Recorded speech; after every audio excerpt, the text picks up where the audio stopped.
first months being a vet. Let's get it started then.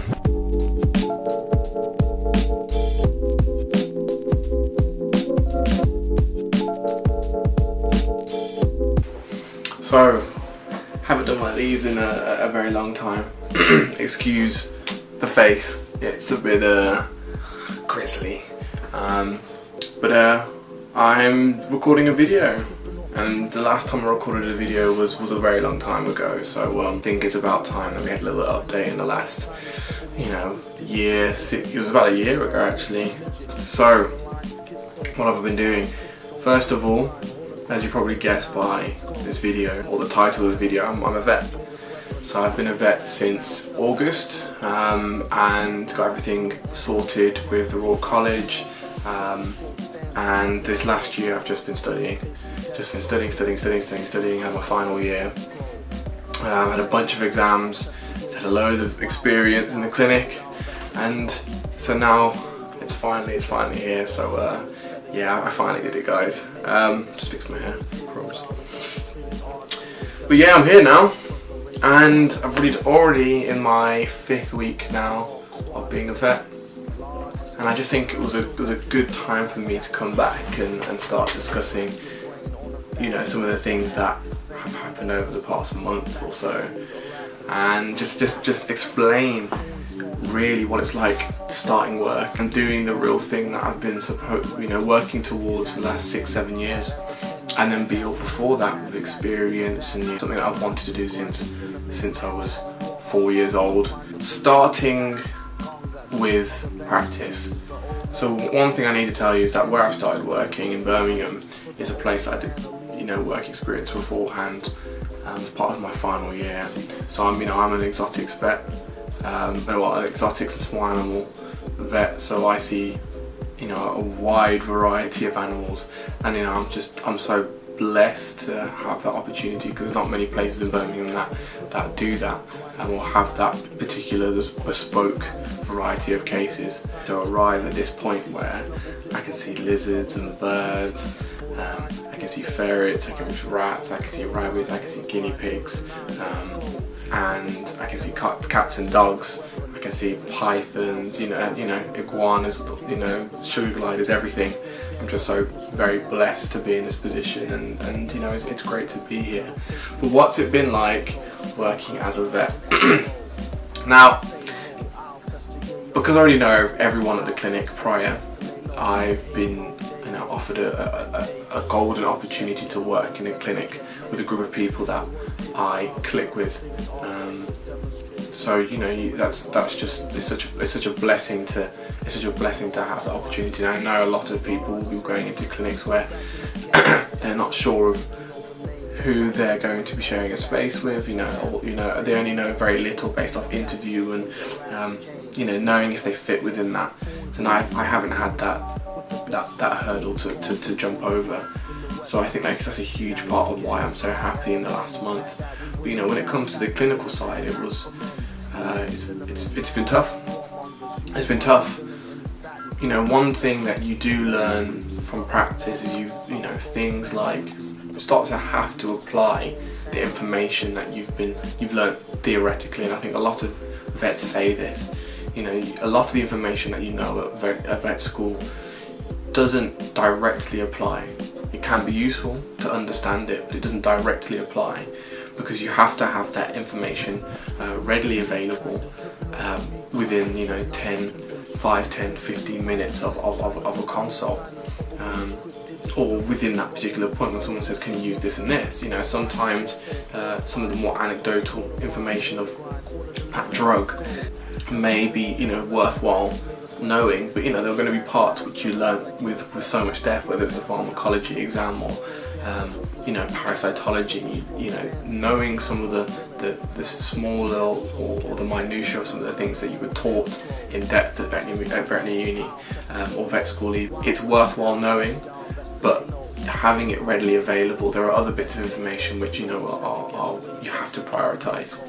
And I think that's why it's so difficult, because you have to think on your feet, and you have to think practically, and you have to think about things that a lot of people we weren't we weren't really given the understanding of until you start being the actual vet that people come and see. So, you know, finances, people are asking, you know, I'd like an estimate, I'm not sure I can afford that, you know. And being in many schools where we're surrounded by professors and specialists and researchers, we're often exposed to gold standard, or these are the best standards a lot of the time. So being able to manage expectations and the results based on the treatment plan that you come up with is one of the more difficult things I've found. You know, initially knowing some of the drug names, knowing, you know, how many, you know, doing all the calculations, making sure that you're thinking about everything all the time, because, you know, just because you're focusing on a case, someone else may ask you for a second opinion. Knowing how to see things not only on a diagnostic imaging level, but when is it time? You know, you can't ask for blood, you have to ask people to go ahead and pay, you know, £100, £50, whatever, on extra diagnostics that's supposed to give you something. What are you looking for?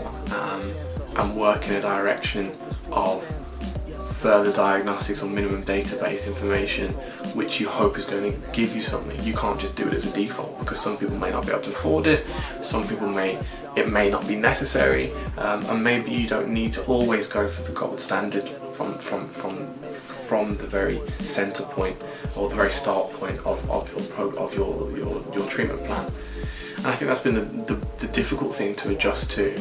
But I know, because I have a lot of confidence in myself and I realise that I'm going to make mistakes, it's been quite a straightforward transition in for me, and I feel it has been. It has been difficult. You know, there are moments where I've had to really adjust and come up to speed with being a vet. You know, I am a new grad and there are support systems there for me, but in reality, you know, I am a vet. Whether it's first, whether I'm a new grad or whether I'm not, there are certain things that I have to be able to do, because people still look to me as a point of reference and a point of understanding and a point of, you know, of training. And I spent 6 years to be able to deal with as many things as possible. You know, it's not fair to expect me to know how to run a clinic, but, you know, there are expectations of me. And I think it's one of the hardest things about me being a new grad. You know, what's nice is that I'm part of a team now, and I think in veterinary medicine, people are innately very competitive, and it doesn't mean anything now. It really doesn't. So, you know, I'm discussing things with other people who are starting. You know, they're finding it very difficult to adjust to the goals that we set for ourselves to be great at this. And on the other side, we now have to, it's now management and working with the client and also working with expectations and balancing that and having the people skills to be able to do that. But I'm loving it. You know, I'm really enjoying what I do, and waking up and thinking, you know, I've got work today, you know, and this is something that fulfills me. To be here practicing as a full vet, and, you know, working in small animals and exotic species, it's just, you know, it's just a blessing really. So you know, to be here is to be very blessed, and, you know, I do feel lucky to be in this position. I know that it's come secondary to hard work, but you know, I feel very lucky to be in the position that I currently am. I think a lot of my peers who went to, you know, university with me have just said the first week they had real question marks whether they wanted to be in veterinary medicine or if they found it difficult to change, because, you know, so many things change when you start practicing. You go from being expected to hit certain goals and standards at a certain point to just being expected to hit them all the time without. And, you know, the way we plot success in a weird way is seeing what we see as a result in the animals, and that's ever changing. Some things pop up, some things don't. Some things you do, and, you know, you can make mistakes, or you can misdiagnose or misread some signs or look into certain things, and in reality, that's not the reality of what you're facing, and that's just the fluidness, I guess, of our or the nature of the beast. You know, as a colleague told me the other day, you know, it's just the nature of the beast that you're in, that you have and make these decisions, and you know, these are the results that you're dealt with. But you know, being after a month of being a vet, I can tell you for free that I've definitely chosen the right career. You know, it's stressful, it's difficult, but the level of fulfillment that I actually get once I have time to think about it, which is always difficult, because when you have a long day or a stressful day, sometimes it's difficult to marry up fulfillment because you're so tired or exhausted, or you know, you've just been running around doing things that, you know, going above and beyond quite often. So to marry up that feeling of fulfillment takes some time, but now I'm starting to get into the motions of a routine. You know, I know I couldn't have done anything else really. The one thing that's made this last month or 5 weeks now so seamless and positive for me is that I'm surrounded by a group of people that I can share a space with. So you know, my biggest tip, you know, after a month is that if you know, wherever you're starting, it's important to know that you can live and survive and pay for food and whatnot, but in reality, to really make the transition from veterinary medicine to veterinary work and being the vet, being in a place or knowing or having a feel for your colleagues and your peers is, you know, it's essential. It is.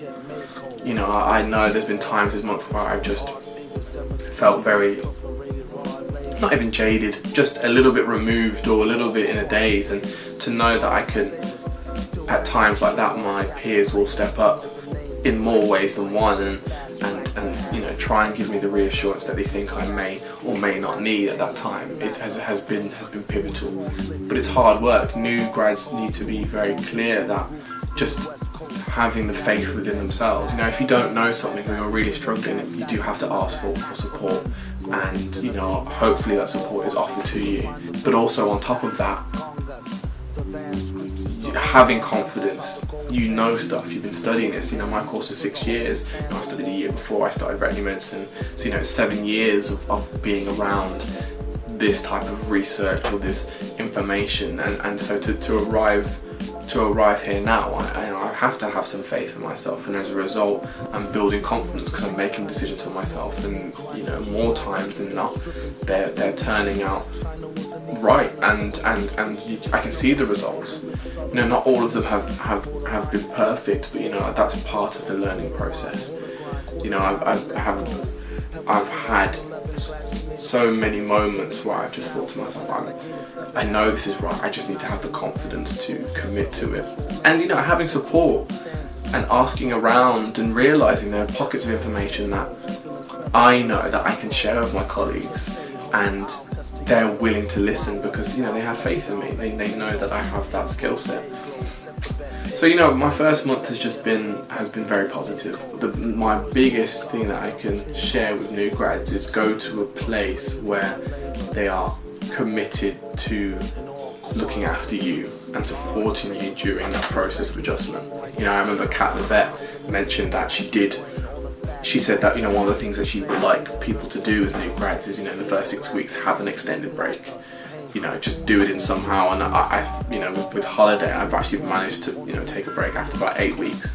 And the reason why I know that I'll be able to manage is purely because I'm surrounded by a group of people who are happy for me to try and cultivate me and let me grow, and they're actually happy to delegate responsibilities to me and let me learn and grow in confidence. And you know, when I make a mistake, it's very much like, okay, so how can we work together to make this better? It's not instantly, well, you have done this and you have done that and you have done this, and it's really about a conducive and shared response to the expectations that they have of me, which all employees should do. But in the same sense, it's not about destroying my ability to be confident in myself before I even started. And you know, as a result, because of that support and belief, it's made me want to do the best I can, because I realise that I am part of a group of people who all want to make the best of the situation, and we're all here for a shared purpose, and that's to make animals better. You know, just after my first month, I've realised how much happens in a day and how much happens in a week, and more so how much happens just by being a vet, and how much pressure there could be if you're not surrounded by the right colleagues. But for me, generally, I'm working the best way I can, and I'm just so blessed to be in this position after all this working, and to be surrounded by people who want the same as me.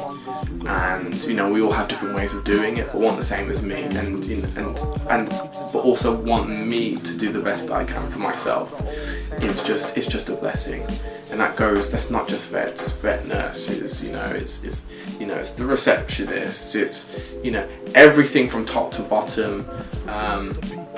To be in a place where there is a equality or an understanding that we're all working to the same goal is the reason why working in the vet practice that I am. It's just been such a positive experience so far, and you know, I just hope it continues on in this fashion. But yeah, that's me. It's me. Just a little update.